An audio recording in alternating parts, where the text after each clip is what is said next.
Welcome, everyone. Thank you so much for joining us for today's Appraisal Buzzcast. If you haven't already, make sure you subscribe below and you'll get notified as soon as our latest episode is posted. Joan is out today, so I'll be grabbing the mic to ask all the hard-hitting questions. Today, we'll be speaking with Kim Perotti of Axis AMC to discuss the death of the appraisal firm, how it happened, how we can breathe life back into it, and how we can give power back to the appraisers. Kim, thanks so much for joining us. Good morning. Thanks for having me. I know you've been an industry expert and you've been in this industry for so long. Can we start with talking about what happened to the appraisal firm and, where this diverged from their power? Sure. I began in the industry in the early 1990s. I worked for a small firm. There were 2 certified appraisers, typically 2 to 3 trainees, and then 2 to 3 office staff. Within that space, we were able to share ideas, figure out how to maximize utility of the individuals involved. Like many appraisers, we felt a complete famine in the industry in the early 90s. Rates went up and opportunities for business really declined. So with that, I actually went into education. I spent 10 years in education and then came back to that same firm in the mid 2000s. And from working there within the firm, was able to see the beginning of the AMC model taking hold and how there were multiple factors that really impacted the ability for firms to stay in business as they had been. First would be the volatility in the market, of course. When you go from a feast or famine industry, there's always that fear of the next famine. And if you do grow a firm and need office space and that additional overhead, there's the fear of kind of the next drought, which did happen in the late 2000s. But since then, it's been a very steady industry.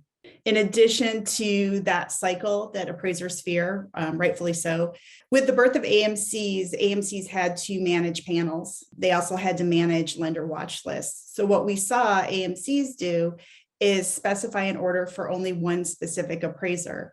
The firm no longer had the ability to maximize who went where for an assignment. So for us here in the Bay Area in California, we went from kind of specifying certain appraisers to certain counties, and then suddenly found that those appraisers had to crisscross counties to complete orders, which was obviously very challenging. And then, Kim, wouldn't that create an issue where the appraisers are just having to deal with the lender directly anyways? Right. So in addition to the AMC specifying who could do the order, you also saw, some bad actors in that early AMC space who really looked only to maximize their own profit margins, and there was a race to the bottom.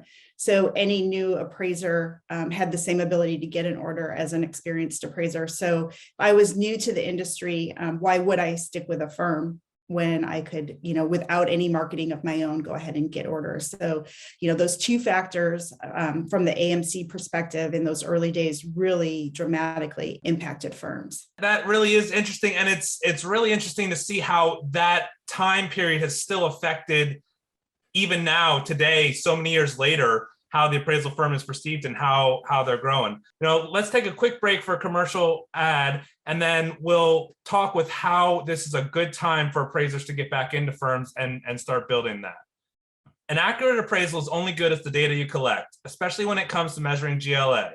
Right from the homeowner's smartphone, Remote Val uses advanced property scanning and LiDAR to generate exterior room sketches with GLA dimensions. Testing shows Remote Val is accurate within 2 inches when compared to standard tape and laser measurements. Remote Val is fast, easy to use, and completely free for appraisers. To see a demo of Remote Val in action, visit incenteram.com. Kim, let's talk about how appraisers can get back into the firm model and what some of the benefits of that would be for them. Sure. So when we talked earlier about the death of the firm, it really is significant. OREP just recently did a survey, and of the respondents, they found that 76% of appraisers work in complete isolation without even an office manager. I actually looked at our own panel and found that over 80% of our appraisers work completely solo. So there really has been a significant impact on the viability of firms. But I think there's a reason why now is the right time to really rebuild firms. First of all, I was looking at data from Fannie Mae. They looked at all of the appraisers who currently submit to the portal. So really looking at the appraisers who are engaged in lending work Obviously, there's more appraisers out there. They may not be using their license. They may be chief appraisers for a bank. But specifically, there were 40,230 appraisers who are actively working in the lending space. I talk to appraisers every day who are starting to exit the profession. And because they work solo, they've never found a way to maximize the benefits. Had they had a firm that they could, sell to the next generation of appraisers or have an exit strategy there, they're just simply closing their doors because they've been working out of their home in isolation. That's such a good point. We hear from appraisers all the time who are getting to that end that they don't know what to do with this. Is a they're making money, but they're ready to retire. But it's really just based on their work. If they had a firm, it's something that they could sell or pass along, and it's really not without them. Exactly right. In the Fannie Mae study, they looked at a belief that approximately 1,250 appraisers are retiring annually, and we have maybe 450 appraisers coming into the industry. So we're looking at a deficit, a loss of appraisers annually of over 800 appraisers. I know part of the fear of creating the firm is the potential loss of business that cyclical nature of the market, how they're going to survive. But we aren't the same level of supply of appraisers that we once were. So, again, that's one more reason why I think it's a great opportunity to revisit the firm idea. Yeah. And, I completely agree with you as far as the demand. Lyle Radke spoke at the MBA, and he mentioned, over the last 8 years, how the demand was up 100%. And it's just the appraiser level has gone down a little bit, so I don't think they need to be worried when creating a firm about that right now. Exactly right, especially if they have the opportunity to look at markets across the country where there is, a huge need for appraisers. At Axis, because of my own experience working in a firm and seeing how some of the AMC policies were really impacting firms, Michael Simmons, my business partner, and I decided that would never be our philosophy. We were always going to use the very best appraisers. We believe in their expertise, but more importantly, we believe they know better about who in their office should fulfill an assignment. So even though we do send it to an appraiser, the firm has the right to reorganize who gets that order. They just need to let us know so we can still manage lender watch lists, but not impact the firm. So there are AMCs out there that will embrace a firm and work with you. So one more reason why a firm can work today, especially if you look at, scale and think differently about a firm. Perhaps you're located in Houston, but 50 miles away, there's a market that's really hurting. And why not have a satellite office there? Why not learn that market? Why not have a trainee work with you in that market? And once they're up to speed, really take the reins within that market. So I think that's one more reason why the firm right now really has the opportunity for rebirth. And then you have a business plan and an exit strategy when you're ready to leave the profession. And talking about trainees real quick, I talk to appraisers all the time who are reticent to have an appraiser trainee. They tell me that the lender won't accept it. They tell me Fannie Mae won't accept it. And they tell me by the time they finally are able to make money off that trainee, they leave to go work under the old model that I talked about. But I really think that those have changed. Fannie Mae is very clear that even an unlicensed person may complete an appraisal if it's in accordance with the state laws. And the supervising appraiser believes that trainee has the skill set to do a solo inspection. And many of our lenders, at least at Axis, over 50% of them now allow trainees to do solo inspections as long as the state regulators in that state allow for it. Yeah, I completely agree with you that there's a lot of space for new appraisers. Let's take another quick break, and then let's talk more about fostering these appraisal firms and what Axis is doing and what other people can do to help promote them. Are you stuck in the appraisal management technology dark ages using spreadsheets or antiquated software? You should meet Evo. Evo is the most innovative appraisal management technology on the market, trusted by lenders and AMCs. It's loaded with mind-blowing features like sophisticated decisioning algorithms to select the best appraiser for each order, the ability to configure forms and fields in real time, a user role-based design, and the industry's only compliance guarantee. Find out more at globaldms.com or call 877-866-2747. So, Kim, let's talk about fostering these firms and specifically what we can do to bring in more trainees and make it easier and get rid of some of the barriers to entry. Sure. Well, I think the ability to monetize a trainee sooner in the process with solo inspections is, one great strategy. I actually have been working with several of our appraisers to help them grow their firms. We personally believe we get better service from a firm. I don't mean to offend anyone who isn't a firm, but I'll tell you why. The appraisers get to go on vacation and their firm continues. They come back with more energy. And while they were gone, orders were able to continue to be fulfilled. In addition to that, they've got an office manager and trainees working on different parts of the appraisal process. So they're able to be more efficient with their time and still produce really quality work. I'm going to go back to Fannie Mae again. They actually did a study looking at appraisals that were signed by a trainee, as well as appraisals that were done just by an appraiser, not in a supervisory role. And they found literally no difference in the quality of those reports.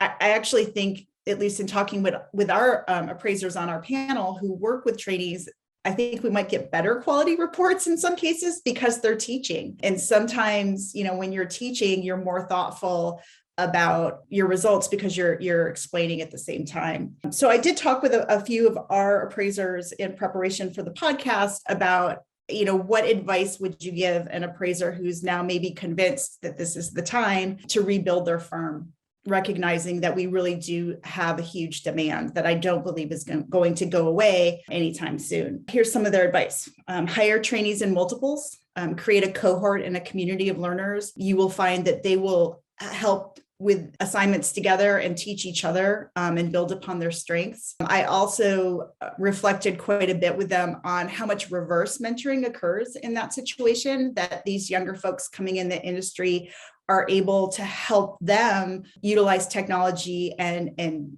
new strategies that they hadn't even thought about or were reluctant to try on their own.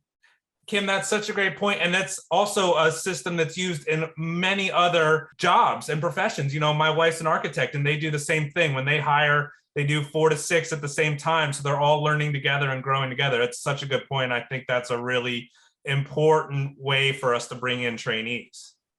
And, when we talk about reverse mentoring back in the 90s, when I was a trainee, we were still doing, the photos with the double-sided tape and sticking them on the appraisal. And one of my first jobs there was to figure out how we're going to do sketches using technology and move to digital images. So, multiply that by, 30 years. And you've got so many new technologies that are right there on the forefront right now that new folks could really help our current experts at valuation learn how to use different technologies. Yeah, that's a great. Some of the other things that they talked to me about were it's really important to have an office. I understand that that's scary to take on that overhead.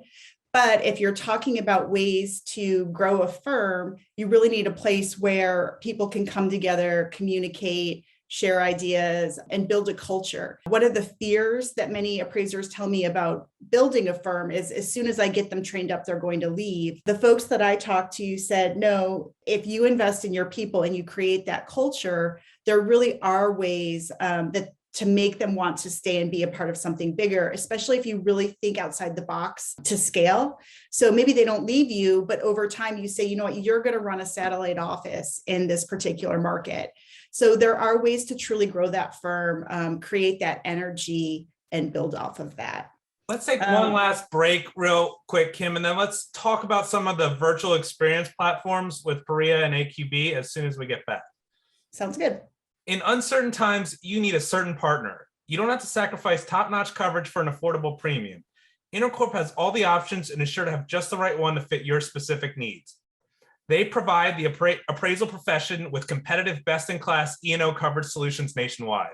Having served the insurance needs of the industry for more than 25 years, Intercorp understands the risks you face every day.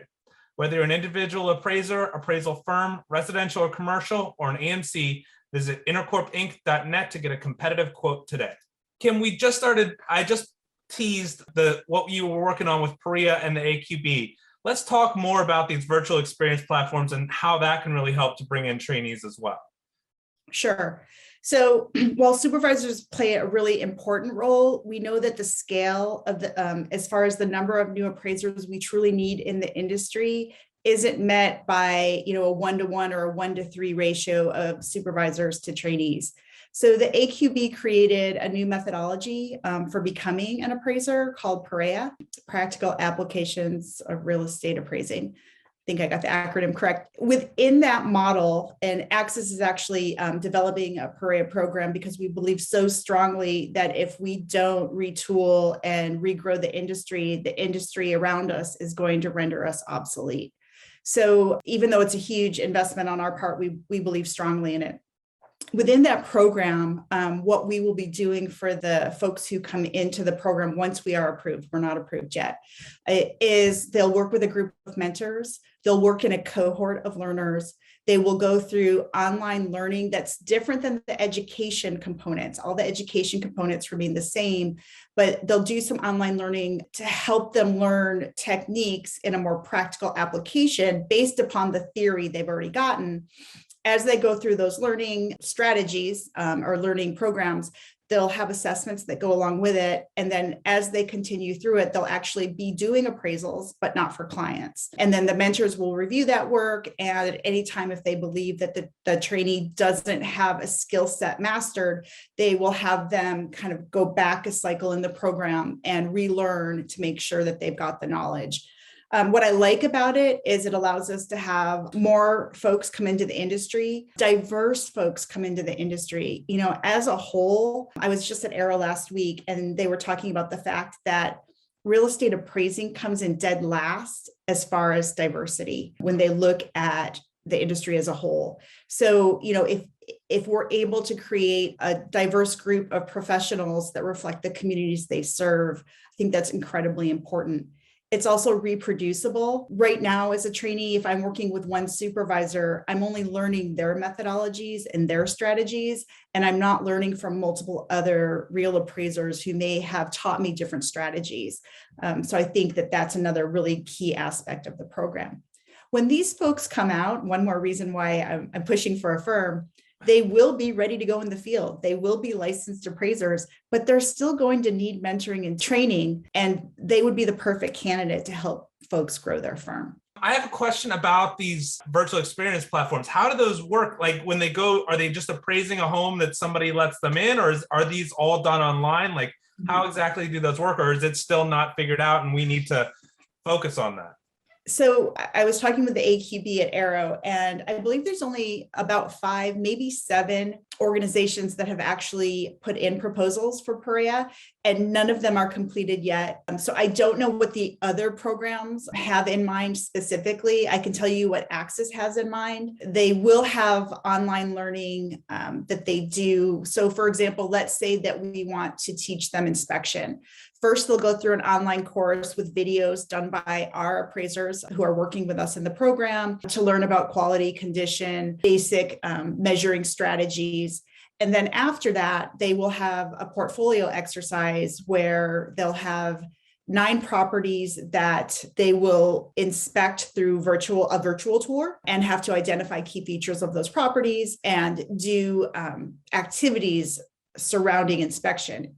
Once the mentor believes they have a good grasp on those 9 properties, again, this is after the other learning, then they will have 3 properties that they've identified themselves, that they have access to, that they will actually go and inspect with their mentor, watching with them and going through the property with them to inspect. So that would just be one of 14 modules that are within the program.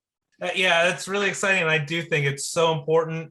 And being able to reproduce that and bring in so many new trainees would really breathe life into this appraisal industry. Well, I could talk to you forever on this. Has been such a great discussion. Is there anything that you want to tell our listeners before we go? I just would really encourage them to reconsider moving from working in isolation and as a sole proprietor to moving into the firm space. Work with lenders and AMCs who also embrace the rebirth of firms. I'm available at Axis if you have questions or you would like some guidance. I've been helping mentor several firms right now. And then I guess the other part of if you move into the firm space is really look at your markets, ask questions about markets, and then realize there are other parts of managing a firm that are different. So you might need an office manager who can help with the HR or the business side of it, but it's well worth it. Well, thanks so much, Kim. We really appreciate it. It was such a great discussion. And thank you to our listeners for joining us. Let us know below in the comments if you would be willing to consider moving to a firm concept and taking on a trainee. Thanks as well to our sponsors for helping us put these together. If you have an idea for a future Buzzcast or would like to be interviewed, reach out to us at info@appraisalbuzz.com. Thank you so much and have a great day.